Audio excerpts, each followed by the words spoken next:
All right, everybody, we're back. You're listening to the Entrepreneurial Web. I'm your host, Jeremiah Fox. Very, very interesting Friday the 13th broadcast alone.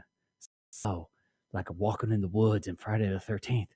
Where's Jason going to come from? It's a little spooky, but I feel good. And honestly, the support coming from everybody has been overwhelming. And I really appreciate you all. This is so fantastic. And as I was saying to Noreen Sumter in the last portion, I hope you all show up for your friends and your neighbors and your community in the same way, because people are going to need it. And businesses are going to need it. The show was supposed to be about personal brand today, and I want to still try to tie that back in. So whether your personal brand is your business or you, like for me, I'm involved in a bunch of things. And so I kind of have to base it off of me and connect the dots between the two. You know, I'm involved in entertainment, I'm in hospitality and food and beverage, I'm in fitness and nutrition. So trying to connect all those dots, but like all roads ultimately start to come back towards me. And I have to be very unified and clear in how I present to people who and what I am in a way that, I mean, there's, you know, the icky way of thinking a personal brand, like, I don't know, what the Kardashians come to mind, something like that. That's not what I'm talking about. Clearly, look at this fucking beard. It's been explained to me as your reputation, and that was something that was drilled into me by my grandfather, who just passed away a couple years ago at 96 years old. He was a firecracker, this dude. He was a hardcore entrepreneur and hustler and grew up, I mean, he was born in the 20s, grew up in the Depression. His dad went to prison during the Depression. So he and his brother were like, his mom would literally give him a couple pellets and say, "Don't come back without dinner." And he became a marksman. I mean, the guy was like an excellent shot with a BB gun. And he could make some squirrel pot pie. He definitely could. But he always drilled into me, even as a young person, your word is everything. Like, don't shit on that. No matter what mistakes you make, whatever, do not fuck up your word. Always, you know, always be truthful and honest and be able to represent yourself. So now we're really going to see who's who as the shit really starts to hit the fan in the business community. And it's a great opportunity for small businesses, community-based businesses, whether you're profit or nonprofit, if you're in a community. And it could be physical, like my places are all in a really cool little neighborhood, and we will do everything we can, we always have, to serve our community, and we'll continue to do so. But if you're digital, there are digital communities, and you all need to work together. You need to create relationships. Treat it as a person that you would see on the street. You know, don't just because you're on a laptop across the country or across the world from somebody you're working with, that's not an invitation to be a douchebag. So pretend like that person's right in front of you, and you're building a relationship. That's what's going to survive you, because when the shit goes down, people don't care about your product unless it's toilet paper, hand sanitizer, or wine. Right now, nobody gives a shit. It's who's delivering it, who's the person behind it, what's your story, what are you about. Making those connections will far surpass any product that you have, especially if you want to survive. If you're trying to get in and get out quick, do that silliness, whatever. I got no love for you. I got no advice for you. My businesses, I hope to last for a long time. And if that's what you want as well, I think that's the approach you need to take, is to build relationships, communicate with people. There are a number of different ways to do that these days. My buddy Tom, who's a really great videographer and photographer, called in earlier. Find somebody like that to help you communicate through. I mean, you've got social media now, so many awesome free tools. And like, I barter with Tom. I don't have the money to pay him. I give him free food and drink, and the dude shows up like crazy and does amazing work. So find the ways that you can, especially now, you're going to have to. Some people are going to lose some cash. I'm going to lose some cash. I'm a little nervous, but again, I know that panic is, that's going to be the death sentence. I know the only thing I can do is find some comfort in all this madness, not make rash decisions, sit back on my Zen jujitsu mentality. Got to give a huge shout out to Sun Dojo, Professor Stewart and Laurel Carroll, for all the advice they've shared with me over the last 4.5 years training at their dojo on Prospect Ave in Brooklyn. Little did I know, I thought I was just learning self-defense and was going to make my muscles a little stronger. But it ended up becoming just the strongest mental messages and the mental muscles I got a small brain, but there's some strong muscles up there.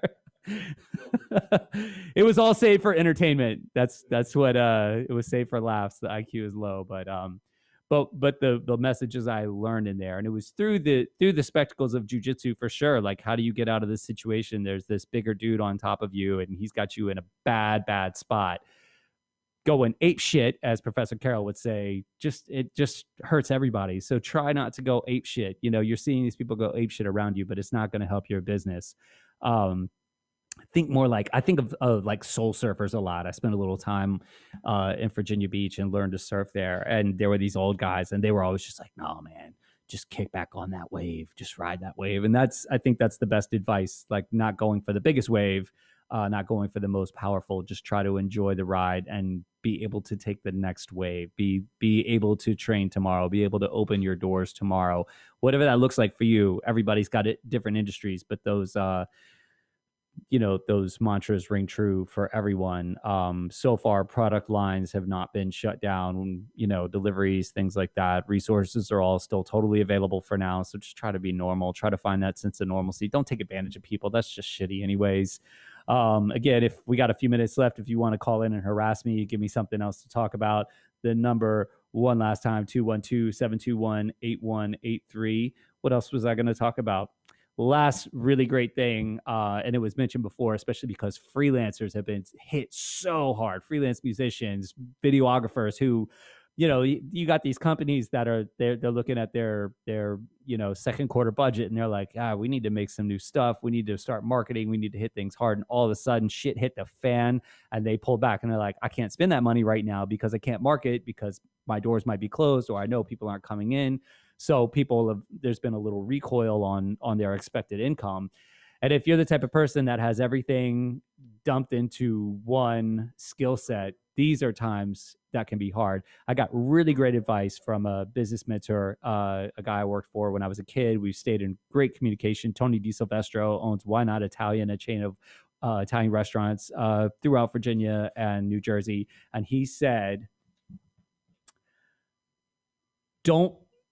he said it's better to own 20% of 5 things than 100% of one. He told me that. I was probably in college at the time pursuing music, and I think he saw like that kind of gaze in my eyes when you just meet that new person. You're like, oh, I think I love this person. He was like, yeah, don't fall into that trap. And I took him seriously, so I constantly maintained multiple skill sets, and now I've got a pretty good setup and working on more.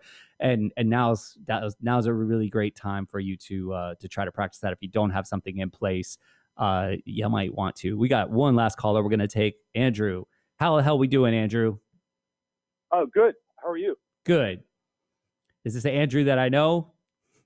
I think so. Yeah. What's your last name? D'Angelo. This is D'Angelo. What's up? I don't know your voice over the phone. Sorry. I know your face.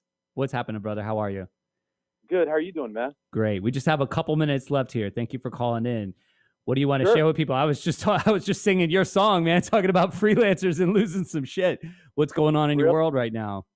I mean, it's insane, right? Yeah. I mean, I was like watching the plethora of gigs and shows and concerts and events being canceled yesterday. It's like they pulled the rug out from underneath all of us. I mean, musicians, creators, So what's in store for you? I mean, you're a tough dude. I was reading your post from last night. You survived brain surgery and brain cancer. Is that right? Yeah, my analogy's been that, folks, look, they told me I had 6 to 8 months to live 10 years ago, right? From dying from terminal brain cancer. And I was like, all right, so my life is over. I might as well enjoy the time that I have. And then here I am. Well, it's 11 years now. That's amazing. It is amazing. But I think it wasn't en masse, right? It was just me. But now it's affecting so many people that it's difficult to get people to calm down, as I think Tom was talking about, right? Like everybody just, calm down and go about your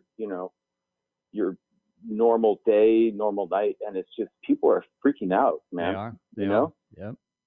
And yes, the wine store was bustling yesterday. We sold a shit ton of wine. Was it really? Oh my God, it was insane. And I didn't realize I was there earlier. And one over on Atlantic, and it was the line was so long, so I was just kind of wondering if it was the same over there. No, I think every wine store in New York City had an epic day yesterday. Yeah, fortunately, deliveries are still coming today, so we got you covered, guys.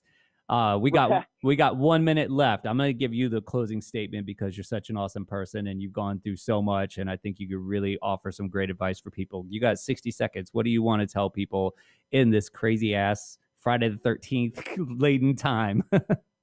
Well, I think one thing is that we're only seeing the beginning of this, and we just need to all calm down because they say it's not going to be till mid-May, late May, or even June until we see a peak. So let's just all settle down. Like you said earlier, be nice to each other, and maybe help each other laugh, and do what we can to. I mean, I was laughing all the way through brain cancer, and people thought I was crazy, but here I am 10 years later, and now they're making a film about me. So it's like, that's fantastic. Everybody just, someday you're going to look back at this and go, oh, wow, that was crazy. Yeah. And you'll still be doing, And hopefully laughing. I think that's the best advice. You got to be able to laugh, man. You got to be able to laugh. Otherwise, life is gone. All right. Well, we got to head out, man. Thank you for calling in. I'll see you around the neighborhood. Right, thank you, everybody. Oh, again, the support today was overwhelming. Thank you all for helping me get through this. I'm laughing. I'm smiling. I hope you can smile too. Enjoy your weekend. Be safe and wash your hands. Have a great weekend, everybody. You're listening to the Entrepreneurial Web.